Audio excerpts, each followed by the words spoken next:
মহাবিশ্বের সম্প্রসারণের গতি কমে যাচ্ছে, তবে কি পৃথিবীর সময়ও ফুরিয়ে আসছে? একের পর এক কিয়ামতের বিভিন্ন আলামত প্রকাশ আর বিজ্ঞানীদের গবেষণায় কিন্তু এমনই আভাস পাওয়া যাচ্ছে।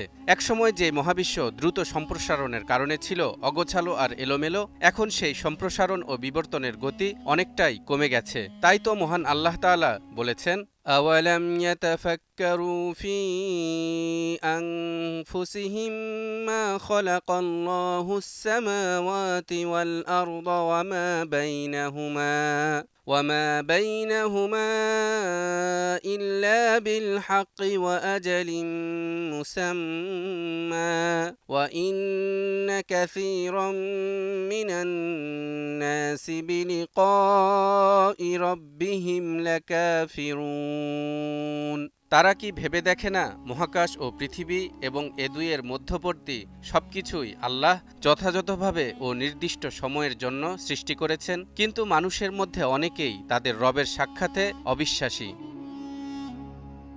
সম্প্রতি ইউনিভার্সিটি অব পেনসিলভ্যানিয়ার গবেষক জোশুয়া কিম এবং ম্যাথিউ মাধবচেরিলের নেতৃত্বে এক গবেষণায় উঠে এসেছে, মহাবিশ্বে পদার্থ ছড়িয়ে পড়ার গতি কমে আসায় বিজ্ঞানীদের ধারণার চেয়ে এখন তা কম অগোছালো। তাদের এই আবিষ্কার মহাবিশ্ব কিভাবে বিবর্তিত হয়েছে সে সম্পর্কে নতুন ধারণা দিয়েছে বলে প্রতিবেদনে লিখেছে বিজ্ঞানভিত্তিক সাইট নরিজ। গবেষণাটি প্রকাশ পেয়েছে জার্নাল অব কসমোলজি অ্যান্ড অ্যাস্ট্রোপার্টিক্যাল ফিজিক্সে।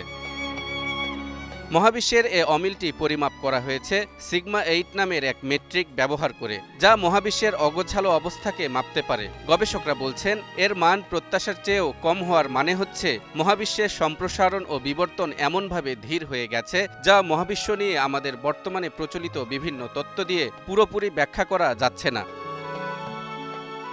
গবেষণায় দুই ধরনের উৎস থেকে পাওয়া ডেটার তুলনা করেছেন গবেষকরা। প্রথমটি চিলিতে অবস্থিত আটাকামা কসমোলজি টেলিস্কোপ বা এসিটি টেলিস্কোপ থেকে পাওয়া ডেটা, যা বিগ ব্যাংয়ের প্রায় 3,80,000 বছর পরে মহাবিশ্বের যে চেহারা ছিল সেটি নিয়ে গবেষণা করেছে। কসমিক মাইক্রোওয়েভ ব্যাকগ্রাউন্ড বা সিএমবি নামে পরিচিত এই প্রাচীন আলোটি মহাবিশ্বের শৈশবের ছবি দিয়েছে বিজ্ঞানীদের।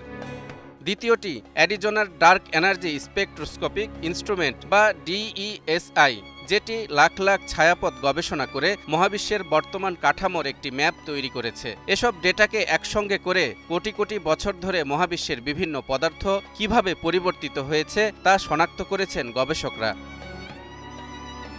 সত্যি সত্যি মহাবিশ্বের আয়ু ফুরিয়ে এলে সূর্য পূর্ব দিকে না উঠে পশ্চিমাকাশে উদয় হবে, আর এটি হবে কিয়ামতের ঠিক আগ মুহূর্তে। সে সময় পশ্চিমাকাশে সূর্য ওঠার পর তাওবার দরজা চিরতরে বন্ধ হয়ে যাবে। কোরআন ও সহিহ হাদিসের মাধ্যমে এ বিষয়টি প্রমাণিত। আল্লাহ তাআলা বলেন, হাল ইয়ানজুরুনা ইল্লা আন তা'তিয়াহুমুল মালাইকাতু আও ইয়াতিয়া রাব্বুকা আও ইয়াতিয়া বা'দু আয়াতি রাব্বিক يوم يأتي بعض آيات ربك لا ينفع نفسا إيمانها لم تكن آمنت من قبل أو كسبت في إيمانها خيرا قل انتظروا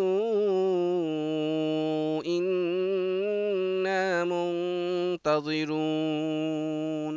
তারা শুধু এ বিষয়ের দিকে চেয়ে আছে যে তাদের কাছে ফেরেশতা আগমন করবে, কিংবা আপনার পালনকর্তা আগমন করবেন, অথবা আপনার পালনকর্তার কোনো নিদর্শন আসবে।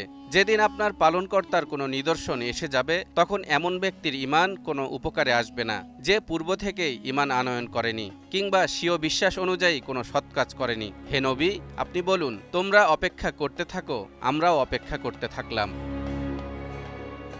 অধিকাংশ মুফাসসিরে কোরআনের মতে এই আয়াতে কোনো নিদর্শন বলতে পশ্চিম দিক থেকে সূর্য উদয়কে বোঝানো হয়েছে। ইবনে জারির আত-তাবারি রহমাতুল্লাহ আলাইহি বলেন, আয়াতে বর্ণিত নিদর্শনটি পশ্চিমাকাশ থেকে সূর্য উদিত হওয়ায় অধিক বিশুদ্ধ, কারণ এ ব্যাপারে অনেক সহিহ হাদিসও বর্ণিত হয়েছে।